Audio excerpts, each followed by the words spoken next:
Gender reveal mini cake muna tayo for today's video. Mga mi, tara na G!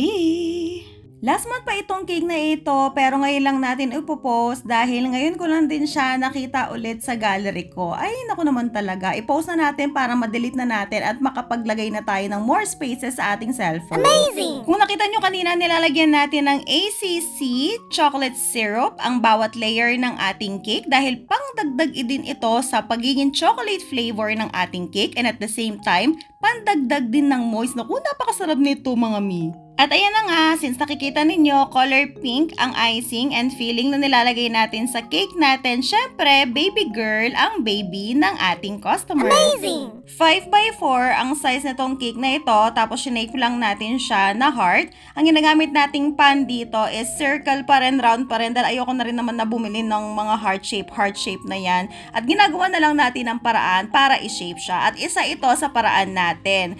Nagtatabas tayo sa left and right side ng ating circle, tapos yung sa may bandang taas niya na parang pa-triangle para mag-shape siya ng heart.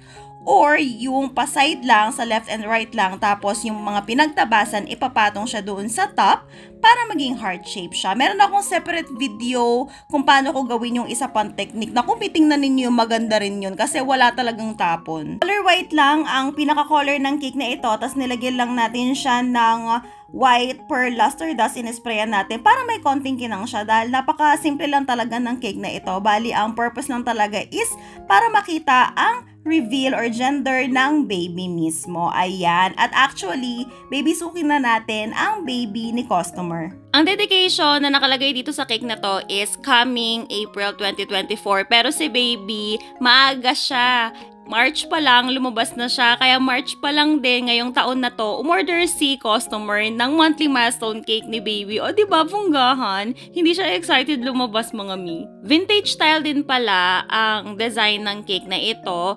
Pero simple lang siya compared dun sa masyadong maraming piping technique. And ayun pa rin mga mi, hirap na hirap pa rin tayo sa pagpapantay. Lalo na kapag mga pa-curve-curve ang ginagawa. At yung sa bandang gitna nitong cake na ito, ayan, kaya for the nginig pa rin tayo. Pero alam naman natin na darating ang panahon na maaayos at mas magiging malinis na yan. Kaya for the go pa rin tayo, basta't presentable siyang tingnan at okay siya sa mga mata ninyo at nagustuhan ni customer, oks na yan. Amazing! Dalawang piping tip lang ang ginamit natin dito para sa mga borders na yan and dyan sa pa-heart na yan. Open star tip lang na maliit na size yung ginamit natin.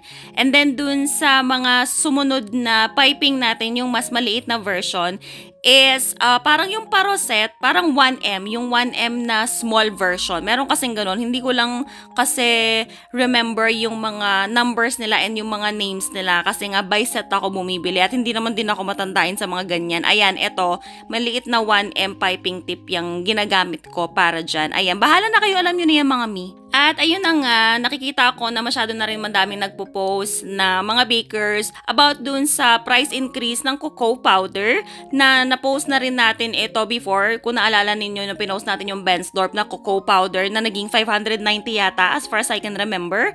Diba? Sobrang mahal na siya. As in, dumoble yung presyo ng mga cocoa powder ngayon. So, apektado ang lahat ng mga produkto na merong cocoa powder. So, kasama na yan yung mga chocolate bars, ganyan. Pero tayo mga hindi muna tayo mag-i-increase ng mga pricing dahil kaka-increase lang natin ng mga pricing and meron naman tayong leeway or gap para doon sa mga possible na price increase. Kaya mga para sa mga kapwa ko, co-baker, kapag magpa-price increase kayo, maglagay na kayo ng adjustment or gap doon sa presyo ninyo. Hindi yung every time na merong produkto na mag-i-increase doon sa ingredients ninyo is palagi kayong magtataas ng presyo mga hindi magandang marketing strategy yan. Alam nyo na yan. Sa hirap ng buhay ngayon, maraming mga customers ang naghahanap ng mura pero dapat yung presyuhan natin is worth it doon sa pagod natin. Ayun lang naman for today's video. See you on our next video. Bye!